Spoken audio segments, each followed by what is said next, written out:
নমস্কার, it's cooking time with Ishita চ্যানেলে আপনাদের সবাইকে স্বাগত।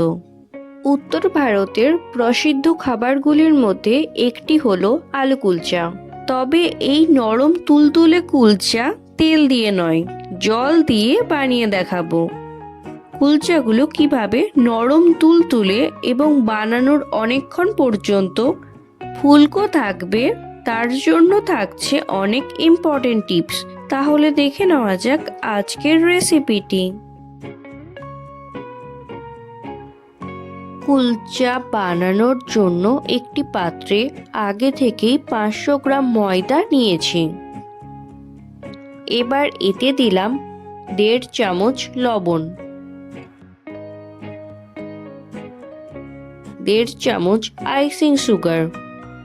আপনারা চাইলে চিনি দিতে পারেন। এই সমস্ত শুকনো উপকরণ ভালো করে মিশিয়ে নিলাম।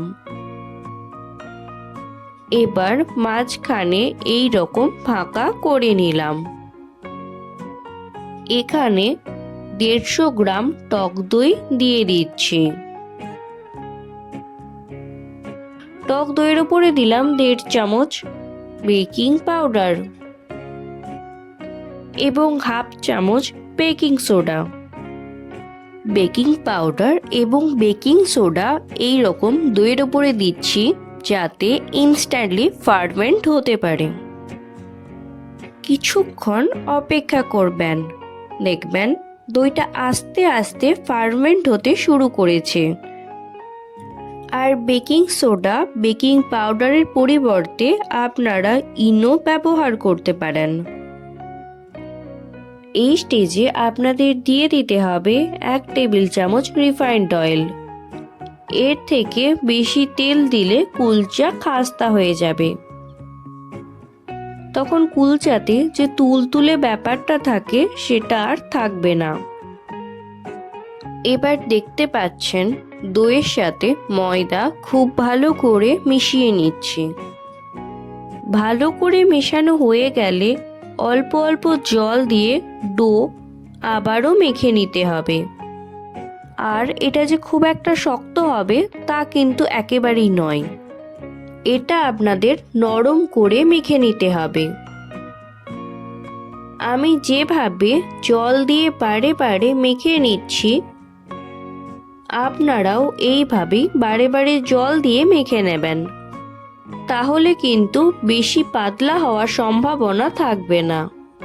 এবারে আলু কুলচা সফট বানানোর জন্য ডোটা আবারও মেখে নেব। এবার মেখে নেওয়া ডোয়ের গায়ে রিফাইন্ড অয়েল মাখিয়ে 10 থেকে 15 মিনিট অপেক্ষা করব।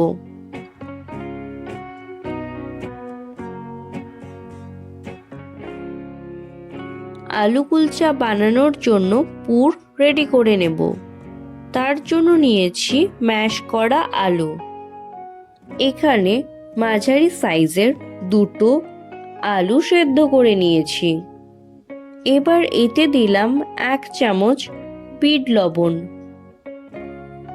1 চামচ লবণ, 1 চামচ আমচুর পাউডার, 1 চামচ ভাজা মশলা।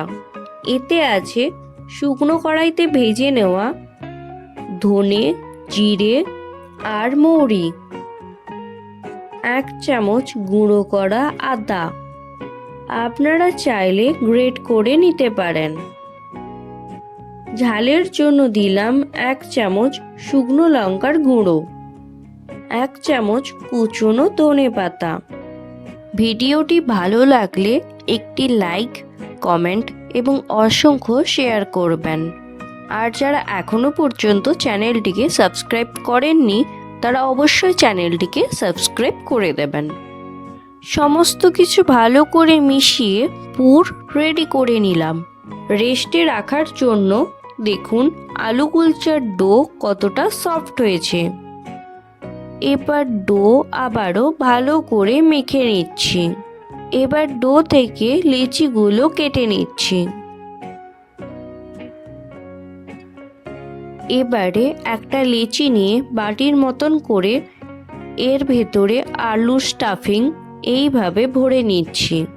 চারপাশ থেকে ভালো করে সিল করে নিতে হবে, যাতে বেলার সময় কুলচা থেকে স্টাফিং বাইরে বেরিয়ে আসতে না পারে।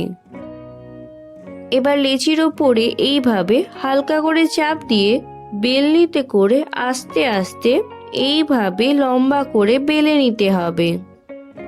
কুলচা এই রকম মোটা করে বেলবেন, কারণ কুলচা মোটাভাবে বেলে নিলে কুলচা সফট হবে আর বানানোর পরে অনেকক্ষণ পর্যন্ত ফুলকো থাকবে। কুলচা যদি পাতলাভাবে বেলে নেন তাহলে কিন্তু কুলচা শক্ত হয়ে যাবে। আলু কুলচা একদম রেস্তোরাঁর মতন বানানোর জন্য ওপর থেকে কিছুটা পরিমাণে কালো জিরে এবং কুচনো ধনেপাতা দিলাম। এবার এইগুলো হালকা করে বেলে নিতে হবে, যাতে কালো জিরে এবং ধনেপাতা কুলচার সাথে খুব ভালোভাবে আটকে যায়। আমি যেহেতু ছোট কড়াইতে কুলচা বানাবো তাই জন্য ছোট করে বেলে নিয়েছি। আপনারা যদি বড় কড়াইতে রান্না করেন তবে সেক্ষেত্রে কুলচাটা বড় করে বেলে নেবেন। এবার কড়াই ভালো করে গরম করে দিয়ে দিলাম সামান্য পরিমাণে জল। অল্প একটু জল দেওয়ার পরে এইভাবে ফুটতে আরম্ভ করলে তখন কুলচা কড়াইয়ের মধ্যে দিয়ে দিলাম। এবারে এই রকম একটা ঢাকা দিয়ে দিলাম। ঢাকার যে ছিদ্রটা আছে এতে একটা লবঙ্গ দিচ্ছি, যাতে স্টিম বাইরে বেরিয়ে আসতে না পারে। কুলচা যখন কড়াইতে দেবেন তখন কালো জিরে এবং ধনেপাতা দেওয়ার দিকটা ওপরের দিকে রাখবেন। দেখুন কুলচা আস্তে আস্তে ফুলে উঠছে।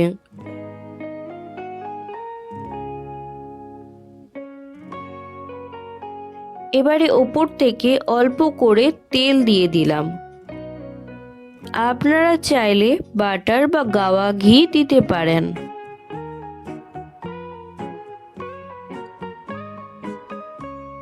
এবার কুলচা উল্টে নিয়ে অপর দিকটাও রিফাইন্ড অয়েল দিয়ে দেব।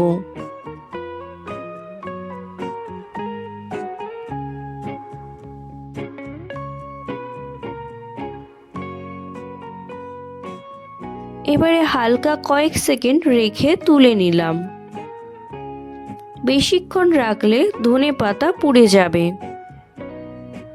এবার আপনাদের বোঝার সুবিধের জন্য আরও একটা আলুর কুলচা বানিয়ে দেখাচ্ছি। কড়াইয়ের জল ভালো মতন গরম করে কুলচা কড়াইয়ের মধ্যে বসিয়ে দিলাম। এবার ঢাকা দিয়ে রেখে দিতে হবে। এই কুলচাটাও আস্তে আস্তে ফুলে উঠছে। একইভাবে বাকি কুলচাগুলোও বানিয়ে নিয়েছি। আমার আজকের এই আলু কুলচার রেসিপিটি বাড়িতে অবশ্যই একবার ট্রাই করবেন আর খেতে কেমন হয়েছে তা কমেন্ট বক্সে জানাবেন। দেখুন কুলচাগুলো ভীষণ সফট হয়েছে। এই কুলচাগুলো 2 থেকে 3 দিন পর্যন্ত স্টোর করে রাখতে পারবেন।